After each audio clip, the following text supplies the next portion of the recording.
babulire n'ebya church galaffe tugenda mu maaso. Hallelujah. Hallelujah. Yes, yebazibwa abooluganda. Musumba yatubulira enjiri n'agamba bw'olabanga osima omusingi nga teri ayogera manya ozimba kiyumba kya mbwa si nnyumba yo. Bw'olaba omukwano gwo tewali agwogerako wafuna loosi. Naye Bayibuli mu ngero 10:18 eyogera ku muntu w'ebigambo emuyita musiru. Omuntu yenna atambuza ebigambo. Naye waliwo olugero lw'Abawalabu lugamba nti olubuto emuba temuli mmere lujja kulabula. Obwongo emuba temuli magezi tebutera kulabula. Wabula abakuwulira be bategeera nti obwongo temuli ki. Kati waliwo ebintu by'olina okuwulira n'omanya abyogera nti ki talina magezi. Kati ate nze nina ebintu ebitandya. Kasita omwami ono asigala ng'agamba akyanjagala abasigadde ne bw'abaani amatu gange gaba maggale.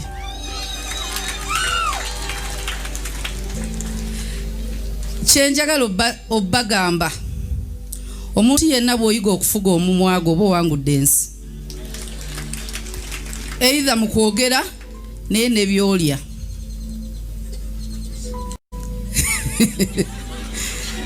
Kasita omumwa guba nga tegukyakufuga ng'obwongo bwo bwe bufuga ojja kuwangula.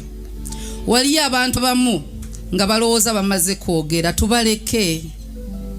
Abo tetusobola bakyusa, teri alaba bwongo ate teri agenda butereeza. Kati bw'oba tosobola kufuga mumwa, nze omulimu gwange gwakuleka oyogere. Naye ate buziba ne bukya, ne buziba ne bukya.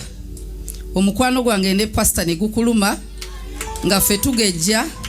In fact tulwana na kkogga naye Mukama atoze bulungi biganye.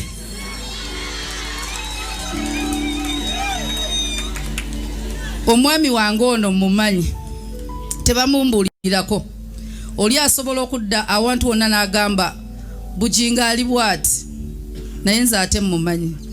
Era mbasaba abamwagala bw'oba oyagala omuntu gezaako nnyo omumanye. Ng'omuntu ne bw'ayogera tamukuggyako weebuulize yennyini gwe boogerako.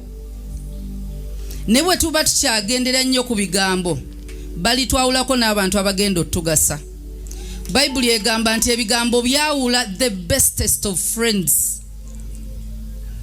Weegendereze nnyo ebigambo bye boogera ku muntu. Sitaani asobola okuleetera okuwala n'omuntu ali nga Katonda gwe yaleeta ye vision helper wo. Pastor Bujinga ayinza okuba tali kuwa ssente naye ate alina ekigambo kyo. Naye ate twebaza Katonda. Nze ne pastor tetukyakola mawulire. Ffe nnyini ffe mawulire buli we tuba. Byayogera tebikyakola mawulire. Ye yennyini kati mawulire. Abantu kyewunyisa nti eggwanga libadde lyogera ku nguzi. Ffe baani abasirise eggwanga? Gwe tolaba nti waliwo amafuta ag'enjawulo. So nange nkusabira Katonda akusitule nga ekintu kyonna kisobola okusirika ku lulwo. Ng'erinnya lyo bwe lwogerwa ne bw'abaani ayogedde ne bw'aba minisita ne bw'aba pulezidenti eddoboozi lye lisirika eryo ne liba waggulu. Erinnya lyo Katonda alisitule. Ebimu ebireekaana bannange tubireke.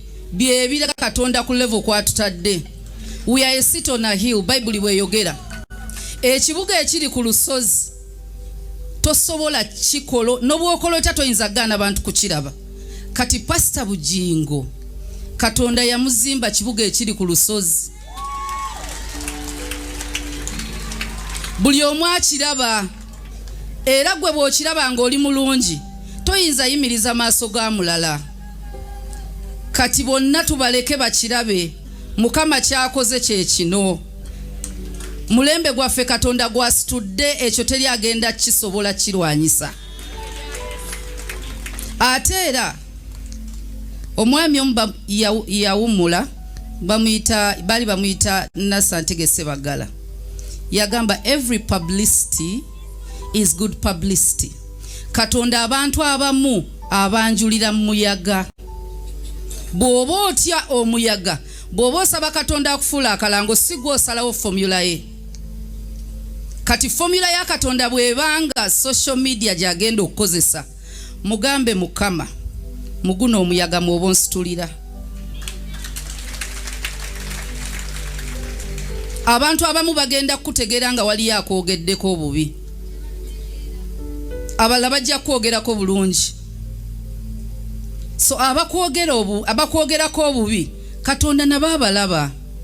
Asobola okuba nga bakozesezza y'engeri yokka gy'akutuusa mu office gy'otasobola kutuukamu. Nebaza Katonda antadde mu office nga ya buweereza ku Salt. Ne wabawo omukozi najja nagamba omukozi gundi wa lugezigezi, kwolwo obadde bulijjo tomuwa na budde, kwolwo lotandika omuwa obudde. So Katonda asobola okwanjula bw'atyo. Bangi be boogerako ne baboogera mu bantu nti bamalaaya, kwoyo omuntu lwatandika okugamba ng'omuwala mulungi.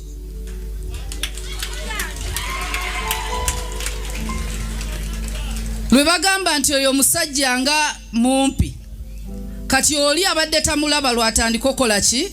Okumulaba. Tuleke Mukama akole nga bw'ayagala okukola.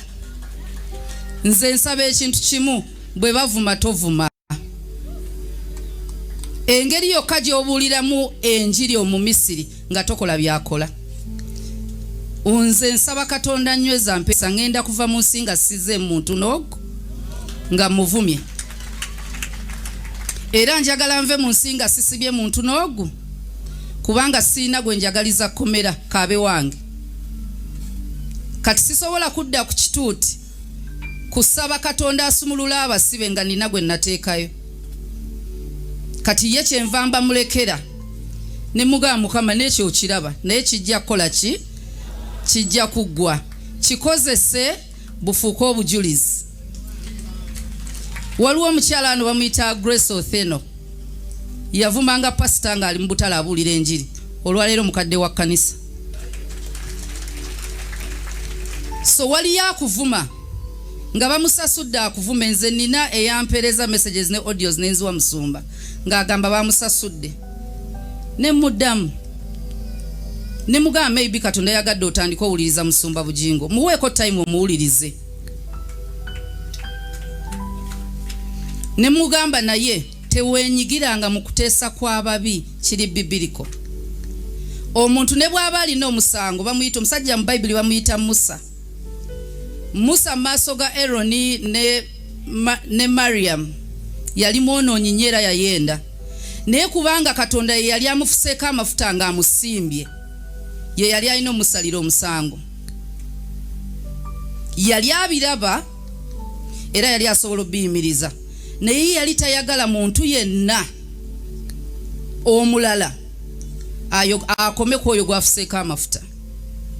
Kati nze nkusaba tobeetabaamu, toyoola kikolimo.